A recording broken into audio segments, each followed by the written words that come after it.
မင်္ဂလာပါ Darling Tarot Channel မှာကြိုဆိုပါရစေဒီနေ့တော့သူနင်းစီပြန်လာအောင်မလားဆိုရင်မေးခွန်းနဲ့ပတ်သက်ပြီးတော့ pick a group လေးလုပ်ပြပါမယ်ကိုယ်စိတ်ထဲမှာရှိရဲ့လူရဲ့နာမည်ကိုပြောပြီးတော့သူပြန်လာအောင်မလားဆိုပြီးတော့စိတ်ထဲမှာမေးထားပေးပါ group 1 2လုပ်ပြပါမယ်ဒါကတော့ group 1ရွေးထားပေးပါ group 2ကိုယ်စိတ်ထဲမှာရှိတဲ့လူကိုယ်နဲ့ပတ်သက်တဲ့လူကိုယ့်ရဲ့ ace ဖြစ်စေ no contact ဖြစ်လောလောဆယ်မှာ relationship ရှိထားပြီးပြီမဲ့လည်း no contact ဖြစ်နေတဲ့အခြေအနေမှာပဲဖြစ်စေသူမင်းစီပြန်လာအောင်ပါလား group 1 group 2ရွေးထားပေးပါ group 1 group 2စိတ်ကိုအေးအေးထားပြီးရွေးထားပေးပါ group 1အတွက်ကိုလက်ဆွဲပေးပါမယ်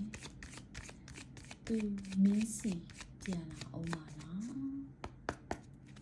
သူမင်းစီပြန်လာအောင်ပါလား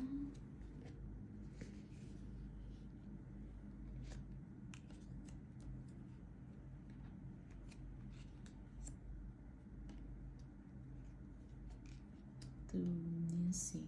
ပြန်လာအောင်ပါလားစိတ်ထဲကနေအဆက်မပြတ်မိကွန်လေးမိထားပေးပါသူမင်းစီပြန်လာအောင်ပါလား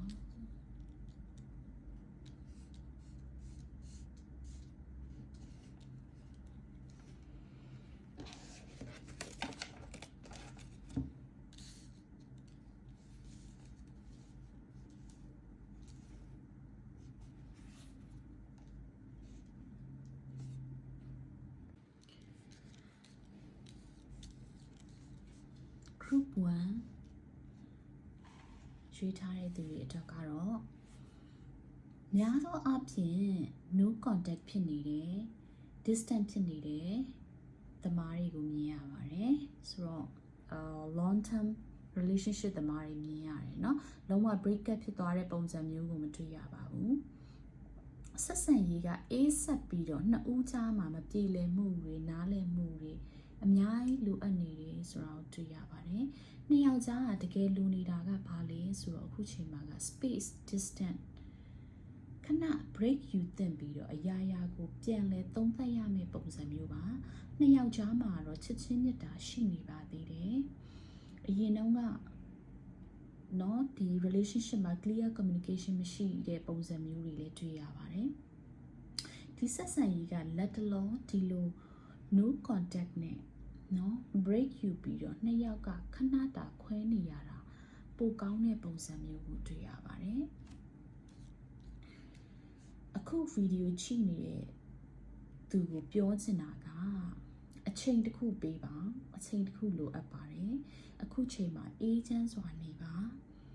သူစီကအဆက်အသွယ်မရလို့ပူပန်တာမျိုးတောကရောက်တာမျိုး chase လုပ်တာမျိုးတွေမလုပ်ပါနဲ့ဒီမှာ judgment နဲ့ page of cups နော်ဒီ judgment နဲ့ page of cups ကဘာကိုပြောနေတာလဲဆိုလို့ရှိရင်အဆုံးမှာ second chance အနေနဲ့ရှိပါတယ်ပြန်ဆက်သွယ်လာပါလိမ့်မယ်ကိုမမျှော်လင့်ထားတဲ့အချိန် romantic message apology ပုံစံတစ်ခုအနေနဲ့ကိုလုံးဝမထင်ထားတဲ့ပုံစံမျိုးနဲ့ပြန်လာပါလိမ့်မယ်ကိုဘက်က initiate လုပ်ပြီးတော့ဆက်သွယ်တဲ့ပုံစံမျိုးမလုပ်ပါနဲ့ဒီလိုအခြေအနေမှာဒီလိုမျိုးဖြစ်နေရတာကတကယ်ကိုနှစ်ယောက်အတွက်ပုံမကောင်းမွန်တဲ့အရာတစ်ခုဖြစ်လာဖို့ဆိုတဲ့ဟာကိုစိတ်နှလုံးထဲကနေယုံကြည်နေပါအခုမိကုန်းပြန်သွားရမယ်ဆိုလို့ရှင်ကိုနဲ့ပတ်သက်တဲ့လူကပြန်လာမလားဆိုတော့ yes ပြန်လာပါလိမ့်မယ်နော်ဒါကတော့ group 1 သမားလေးတွေဖြစ်ပါတယ်ဆိုတော့ group 2 သမားတွေအတွက်ကိုကတ်ဆွဲပေးပါမယ်ကိုနဲ့သက်ဆိုင်တဲ့သူရဲ့နာမည်ကိုစိတ်ထဲကနေပြီးတော့ပြန်လာမှာဆိုပြီးတော့တကယ်ကိုစိတ်နှလုံးထဲကနေခံစားပြီးတော့မေးပြီးပါ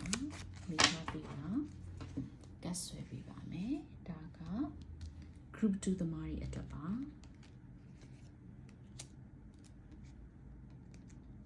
Hierophant the hybrids okay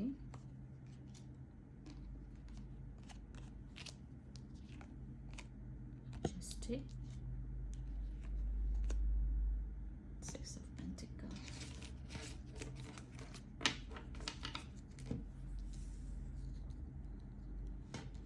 Nine of Cups the Hierophant the hybrids Nine of Swords Ace of Pentacles Justice Six of Pentacles Group 2သမားလေးတွေအတွက်ကိုနဲ့သက်ဆိုင်နေသူကပြန်လာအောင်မလားဆိုလို့ရှိရင်ဒီမှာက Ace ဆက်ဆံရေးတွေကိုမြင်ပါတယ်လက်တလောပြက်ဆဲထားရတဲ့သူတွေเนาะအရင်တုန်းက serious relationship ရှိတာတို့ဒီ long term ကိုเนาะ serious relationship ရှိထားတဲ့ပုံစံကိုမှလက်တလောပြက်ဆဲထားရတဲ့ပုံစံမျိုးတွေ့ရပါတယ်လက်ရှိမှာက no contact ဖြစ်နေပြီးတော့ဒီဆက်ဆံရေးမှာကလည်းเนาะပြီးဆုံးသွားတဲ့ကိစ္စရပ်တွေနဲ့ပတ်သက်ပြီးတော့စိတ်ချကွဲစရာတွေစိုးရိမ်ပူပန်မှုတွေနာကျင်မှုတွေစိတ်ထဲပိတ်ဆို့နေမှုတွေကနှစ်ယောက်စလုံးပတ်မှာခံစားနေရပါတယ်เนาะဘာဖြစ်လို့လဲဆိုတော့ဒီ relationship မှာက